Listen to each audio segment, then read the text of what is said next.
Hello मेरे दोस्तों, स्वागत है आप सभी का आपके अपने YouTube channel SS study matter पर। दोस्तों हम लोग देख रहे हैं सेमेस्टर 2 का माइनर पेपर का इंट्रोडक्शन टू टूरिज्म। जिनका भी सब्जेक्ट है उनका एक बहुत ही इंपॉर्टेंट क्वेश्चन जो है, पर्यटन द्वारा प्राकृतिक पर्यावरण पर पड़ने वाले प्रभावों का विस्तार से वर्णन कीजिए। पर्यटन के द्वारा प्राकृतिक पर्यावरण पर कैसा प्रभाव पड़ता है उसका विस्तार से वर्णन करना है। ठीक है, तो ये आपका इंट्रोडक्शन टू टूरिज्म का माइनर 2A का क्वेश्चन है, इंपॉर्टेंट क्वेश्चन है सेमेस्टर 2 का। ठीक है, तो ध्यान से आप लोग देखेंगे। चैनल पर नए हैं तो चैनल को सब्सक्राइब कर लीजिए और अपने दोस्तों तक भी इस वीडियो को शेयर कर दीजिए, क्योंकि लास्ट हो गया है टाइम, अब एग्जाम में ज़्यादा समय नहीं बचा है। ठीक है, तो ये समझते हैं क्या लिखा है कि पर्यटन का प्राकृतिक पर्यावरण पर महत्वपूर्ण प्रभाव पड़ता है, जो सकारात्मक और नकारात्मक दोनों प्रकार का हो सकता है। क्या बताया जा रहा है कि पर्यटन का जो है प्राकृतिक पर्यावरण पर महत्वपूर्ण प्रभाव पड़ता है और जो सकारात्मक और नकारात्मक दोनों तरह का हो सकता है। इसका प्रभाव स्थान, पर्यटन की प्रकृति और पर्यावरणीय प्रबंधन की रणनीतियों पर निर्भर करता है। पर्यटन के प्राकृतिक पर्यावरण पर पड़ने वाले प्रभावों का विस्तार जो है वो निम्नलिखित है। क्या बताएगा कि जैसा रणनीति रहेगा पर्यावरणीय प्रबंधन के लिए, वैसे तरह का यहाँ पर निर्भर पड़ेगा, उसी तरह का प्रभाव भी पड़ेगा। ठीक है, प्रभाव देखा जाएगा। आगे हम लोग इसी चीज को समझेंगे। सबसे पहले सकारात्मक प्रभाव, पर्यटन के जो सकारात्मक प्रभाव है वो क्या होते हैं, वो क्या क्या हो सकते हैं, तो उसको देखते हैं। ठीक है, तो पर्यावरण संरक्षण और जागरूकता, पर्यावरण का संरक्षण और जागरूकता फैलाया जा सकता है, ये एक सकारात्मक प्रभाव है। कैसे? तो पर्यटन विशेष रूप से इको टूरिज्म प्राकृतिक संसाधनों और जैव विविधता के संरक्षण को प्रोत्साहित करता है। क्या बताया गया कि पर्यटन विशेष रूप से इको टूरिज्म प्राकृतिक संसाधनों और जैव विविधता के संरक्षण को प्रोत्साहित करता है। आगे लिखा है कि पर्यटकों के लिए जागरूकता कार्यक्रम जैसे कि गाइडेड नेचर वॉक उन्हें पर्यावरण के महत्व को समझने और संरक्षण में योगदान देने के लिए प्रेरित करते हैं। तो ये सब क्या है? पर्यावरण संरक्षण और जागरूकता सब है। ठीक है, आगे क्या लिखा है कि राष्ट्रीय उद्यान और संरक्षित क्षेत्र विकसित किए जाते हैं जो वन्य जीवों और प्राकृतिक आवासों को सुरक्षित करते हैं। जो भी राष्ट्रीय उद्यान या फिर जो संरक्षित क्षेत्र विकसित किए जाते हैं वहाँ पर क्या होता है, तो वन्य जीव और प्राकृतिक आवास सुरक्षित रहता है। ठीक है, जैसे कई सारे राष्ट्रीय उद्यान बनाए गए हैं भारत में, तो उस तरह से क्या है कि बहुत सारे जीव व जो वन्य जीव हैं और उनका जो प्राकृतिक आवास है वो सुरक्षित है। ठीक है, दूसरा आपका पॉइंट है स्थानीय समुदायों के लिए आय का स्रोत। जो स्थानीय समुदाय है वहाँ का, उनके लिए आय का स्रोत है वो। ठीक है, पर्यटन। तो ये सब क्या है? सकारात्मक प्रभाव। इसमें क्या आएगा? तो पर्यटन के माध्यम से स्थानीय समुदायों को आर्थिक लाभ मिलता है जो पर्यावरणीय संरक्षण में निवेश करने के लिए प्रेरित करता है।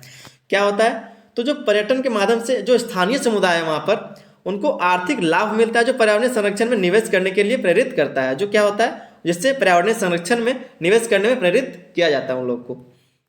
आगे लिखा है प्राकृतिक उत्पादों, जैविक खेती और हस्तशिल्प को बढ़ावा मिलता है। जो प्राकृतिक उत्पाद है, जो जैविक खेती है या फिर हस्तशिल्प जो है, हस्तशिल्प जो हाथ से बनाया गया चीज़ है, उसको बढ़ावा मिलता है। ठीक है, क्योंकि जब लोग घूमने को आते हैं तो वहाँ पर जब मेला लगाया जाता है फिर या फिर जो बाजार लगाया जाता है जो स्थानीय समुदाय के लोग होते हैं उनके द्वारा, तो इन सब में क्या होता है, उनको आर्थिक आय भी मिलता है।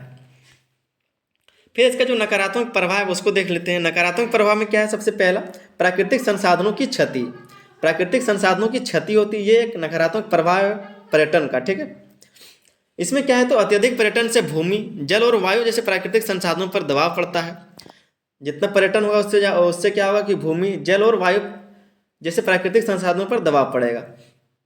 पानी की अत्यधिक खपत विशेष रूप से होटल और रिजॉर्ट में जल संकट को जन्म दे सकती है। जितने लोग आएंगे उतने पानी का, उतना ज़्यादा जल का खपत होगा, उतने ज़्यादा भूमि का क्षरण होगा, वायु प्रदूषण उतना होगा, क्योंकि जब लोग आएंगे कार से, गाड़ी से, एरोप्लेन से, तब क्या होगा? तो वायु प्रदूषण भी होगा। ठीक है, फिर आपका पर्यावरणीय प्रदूषण। तो इसमें क्या है? जल प्रदूषण। पर्यटकों द्वारा छोड़े गए कचरे और सीवेज के कारण जलाशयों और समुद्रों में प्रदूषण होता है। जो पर्यटक आते हैं घूमने को, उनके द्वारा जो भी कचरा फेंका जाता है या फिर जो सीवेज है, उसके कारण जलाशयों और समुद्रों में क्या होता है? प्रदूषण होता है। अगला है आपका वायु प्रदूषण। तो परिवहन जैसे विमान, बस और कार से उत्सर्जित गैस वायु गुणवत्ता को खराब करती है। तो ये वायु प्रदूषण इससे होता है। जितने लोग आएंगे उतने परिवहन का सुविधा देना पड़ेगा और उतने लोग जो परिवहन का सुविधा होगा उतना ही गुणवत्ता खराब होगा वायु का, क्योंकि जब उसके धुआं निकलेगा तो क्या होगा? वायु प्रदूषण फैलेगा। फिर आपका भूमि प्रदूषण। तो प्लास्टिक और अन्य गैर बायोडिग्रेडेबल कचरे से प्राकृतिक जो स्थान है वो गंदे हो जाते हैं। जो प्लास्टिक है या फिर अन्य जो जो मतलब गल नहीं सकते, ठीक है, तो उन सब चीज़ों से क्या है? प्राकृतिक स्थान जो है गंदा हो जाता है, क्योंकि वो जो कचरा है, जो प्लास्टिक, वो गलता भी नहीं है, तो उससे भूमि जो बंजर होता है खराब होता है। ठीक है, तो ये भूमि प्रदूषण भी होता है। फिर आपका आगे तीसरा नंबर पर है जैव विविधता को खतरा।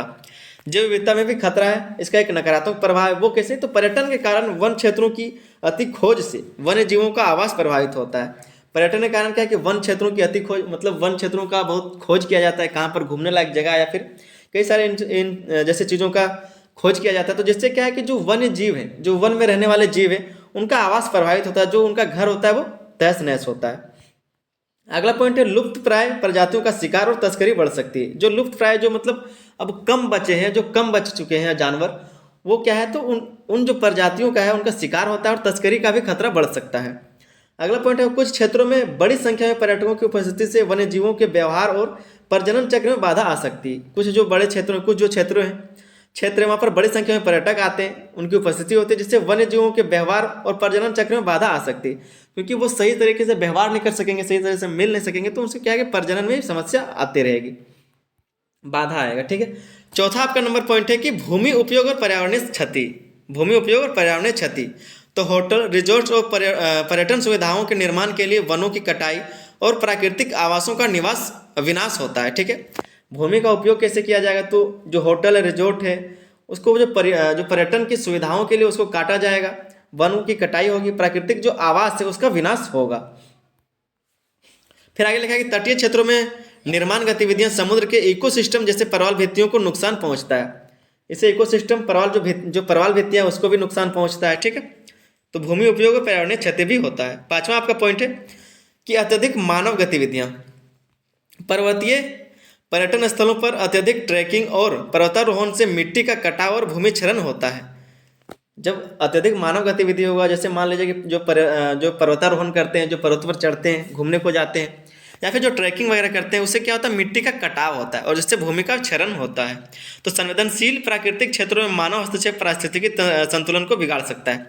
जो सेंसिटिव चीज़ें हैं, जो जगह है, जो संवेदनशील जगह है, प्राकृतिक क्षेत्र है, वहाँ पर मानव का अगर हस्तक्षेप ज़्यादा होगा तो वहाँ पर जो पारिस्थितिक संतुलन है उसको भी बिगाड़ सकता है, वो बिगड़ जाएगा। ठीक है। छठा पॉइंट है आपका जलवायु परिवर्तन पर प्रभाव। इसका जो है पर्यटन का जलवायु परिवर्तन पर भी प्रभाव पड़ता है। पर्यटन से जुड़ी परिवहन गतिविधियां ग्रीन हाउस गैस उत्सर्जन बढ़ाती है, जो जलवायु परिवर्तन को तेज कर सकती है। जो जलवायु परिवर्तन को क्या है, तेज कर सकता है, क्योंकि जब ग्रीन हाउस गैस का उत्सर्जन बढ़ेगा तो ग्लेशियर पिघलेगा और आपका जलवायु परिवर्तन होगा। आगे क्या लिखा है, ग्लेशियरों और तटीय क्षेत्रों में जलवायु परिवर्तन के प्रभाव को और अधिक गंभीर बना सकती है। जो ग्लेशियरों और जो तटीय क्षेत्र है, जलवायु परिवर्तन के प्रभाव को और अधिक और गंभीर बना सकता है। ठीक है। उसके बाद हम लोग एक छोटा सा निष्कर्ष देखेंगे और ये आपका क्वेश्चन का आंसर कंप्लीट हो जाएगा। इस तरह से अगर आप चाहते हैं कि और 3-4 क्वेश्चन करा दिया जाए आज ही, तो आप कमेंट करें। कमेंट के बाद आपका कुछ जो इंपॉर्टेंट क्वेश्चन उसका आंसर करा दिया जाएगा तुरंत ही। ठीक है। तो निष्कर्ष में क्या लिखना है कि पर्यटन का प्राकृतिक पर्यावरण पर सकारात्मक और नकारात्मक दोनों प्रभाव हो सकता है। यदि इसे सही तरीके से प्रबंधित किया जाए तो यह न केवल प्राकृतिक संसाधनों के संरक्षण में मदद कर सकता है, बल्कि पर्यावरण शिक्षा और जिम्मेदार विकास में भी योगदान दे सकता है। ठीक है। तो इस तरह से आपको एक निष्कर्ष लिख देना है।